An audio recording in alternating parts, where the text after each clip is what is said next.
Step 2. Step 2 says you need a basic white card front and 2 insides. So the cutting instructions for the basic white card stock are 4 by 5 1/4. 4 by 5 1/4. I always start with the 4 just because it's a nice round number. I don't have to worry about my 1/4 inches yet. So I'm putting my paper in the long way, up and down, and I'm setting my edge at the 4-inch mark, and I am trimming that. It says I need 2 of them that are 4 by 5 1/4.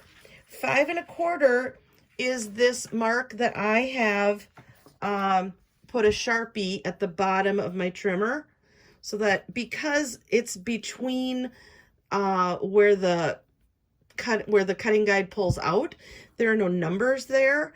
And so there are at the top. So if you're a top trimmer, you don't need to worry about that. You would have your 5 1/4 up there.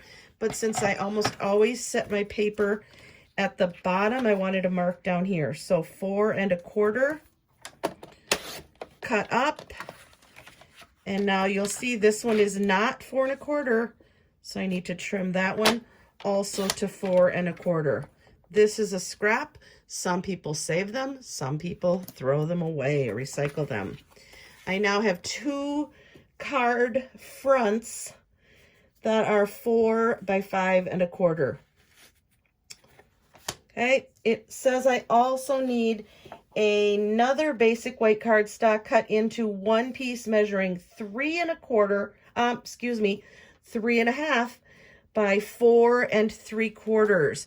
So this is not 4 3/4 anymore because I cut it to 4 inches. So it's now only 4.5 inches. So the 4 3/4 needs to be cut this way. And because I don't have that one marked on the bottom, let's see. I have to just use my 1/4 inches. So 1/4 inch, half, 3/4 is right there. You will get practice using your 1/4 inches, 1/8 inches. So 4 3/4 by 3.5. So there's that one. So this is a leftover piece, probably big enough for a tag on the front of a card. So this one I would probably save. And this whole sheet is also extra.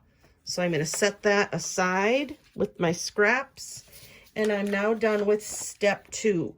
I have 2 card fronts, or insides actually is what these are going to be, that are 4 by 5 1/4.